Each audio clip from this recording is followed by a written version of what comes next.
வணக்கம். இந்த வீடியோவில் மைதா பிஸ்கட் எப்படி செய்யறதுன்னு பார்க்க போகிறோம். இது ரொம்ப சிம்பிளாக செய்யக்கூடியது, ரொம்ப நிறைய வேலையும் இருக்காது. இதில் மைதா, பட்டர், கொஞ்சம் சர்க்கரை இதை மட்டும் வச்சு ரொம்ப ஈஸியாக பண்ணக்கூடிய பிஸ்கட். குழந்தைங்கள்லேருந்து பெரியவங்க வரைக்கும் எல்லாருமே விரும்பி சாப்பிடுவாங்க. இதில் அளவான தித்திப்பு மட்டும்தான் இருக்கும். வாங்க எப்படி செய்யறதுன்னு பார்க்கலாம். ஒரு பவுலில் 1 கப் மைதா எடுத்திருக்கேன். அதுக்கு 1/4 கப் சர்க்கரையை நல்லா பொடி பண்ணி சேர்த்துக்கோங்க, நல்லா பவுடராக்கி சேர்த்துக்கோங்க. ஒரு பிஞ்சு உப்பு, ஒரு 2 ஸ்பூன் பட்டர் சேர்க்கறதுனால பிஸ்கட் நல்லா மொறுமொறுன்னு சாஃப்டாக இருக்கும், ரொம்ப ஹார்டாக இருக்காது சாப்பிடும்போது. இந்த பட்டர் சேர்த்துட்டு எல்லாத்தையும் நல்லா ஒன்றா கலந்து விடுங்க. இது நல்லா கலந்ததும் கொஞ்சம் கொஞ்சமாக தண்ணி சேர்த்து நல்லா ஒரு திக்கான மாவு மாதிரி பிசைஞ்சு எடுக்க போகிறோம். தண்ணி கொஞ்சம் கொஞ்சமாகவே சேருங்க. நிறைய சேர்த்துட்டிங்க அப்படின்னா சர்க்கரையும் கரைய ஆரம்பிக்கும். அப்போ உங்களுக்கு ரொம்ப தண்ணி ஆகிடும், மாவு ஒரு மாதிரி ஸ்டிக்கியாக ஆகிடும்.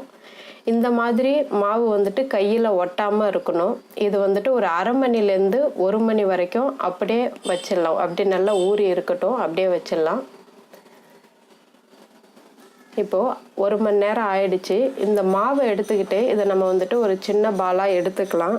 திரட்டுறதுக்கு வசதியாக இருக்கும்ன்றதுனால சொல்கிறேன். நான் ஒரு ஸ்மால் அமௌண்ட் எடுத்துக்கிட்டு அதை நல்லா விரிசல் இல்லாமல் ஒரு பால் மாதிரி உருட்டிக்கோங்க.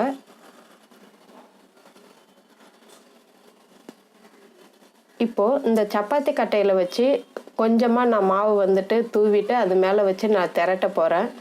ரொம்ப மெலிசாக திரட்டணுன்றது அவசியம் இல்லை, கொஞ்சம் திக்காகவே இருக்கட்டும். அப்போ தான் பிஸ்கட் கொஞ்சம் குண்டாக கொஞ்சம் உப்பிட்டு நல்லாயிருக்கும் சாப்பிட்றதுக்கு, மொறுமொறுன்னு.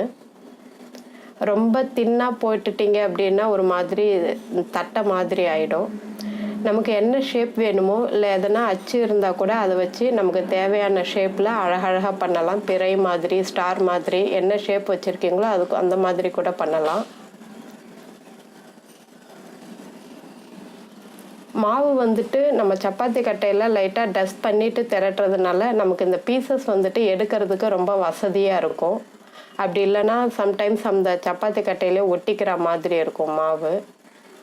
இதை ஒரு தனி பிளேட்டுக்கு ட்ரான்ஸ்ஃபர் பண்ணிக்கலாம். அப்போ தான் எடுத்து போட்டு பொரிக்கிறதுக்கு ரொம்ப வசதியாக இருக்கும்.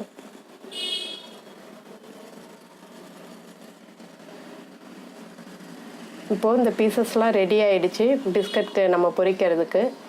எண்ணெயை சூடு பண்ணிவிட்டு பொரிக்க ஆரம்பிச்சிடலாம்.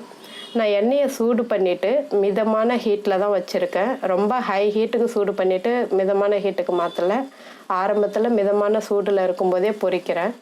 அப்போ தான் பிஸ்கட் உள்ளாரையும் நல்லா வெந்திருக்கும். நம்ம கொஞ்சம் லைட் கோல்டன் ப்ரௌன் கலரில் எடுக்கும்போது பிஸ்கட் மொறுமொறுப்பாகவும் இருக்கும். ரொம்ப ஹை ஹீட்டில் இருந்துச்சுன்னா டக்குன்னு நமக்கு அந்த ப்ரௌன் கலருக்கு வந்துடும். பட் உள்ளார நச்சுக்குன்னு இருக்கும் சாப்பிடும்போது.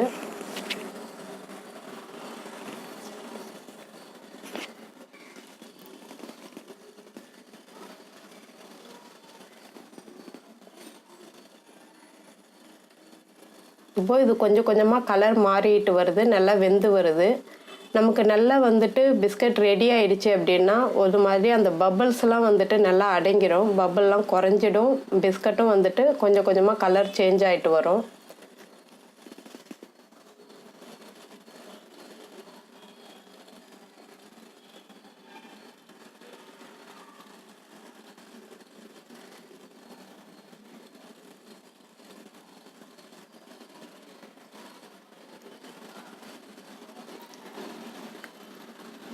இப்போ பார்த்தீங்கன்னா ஓரளவுக்கு பிஸ்கட் ரெடி ஆகிடுச்சு. இன்னும் கலர் மட்டும் சேஞ்ச் ஆச்சுன்னா போதும். அந்த பிஸ்கட் இப்போ பார்த்தீங்கன்னா ரெடி ஆகிடுச்சு. பபுள்ஸும் நல்லா குறைஞ்சிருச்சு. இது நல்லா எண்ணெயை வடிச்சிட்டு எடுத்துக்கிட்டிங்கன்னா பிஸ்கட் ரொம்ப டேஸ்டியாக மொறுமொறுன்னு ரொம்ப நல்லாயிருக்கும். மாவு பீஸு நம்ம பிளேட்டில் வச்சுருக்கும்போது ஒன்றோட ஒன்று ஒட்டி இருக்குது, எப்படி வரும்ன்றது ஒன்றும் கவலைப்பட வேண்டாம். நம்ம பொரிக்கும்போது அது தனித்தனியாக பீஸாக வந்துடும்.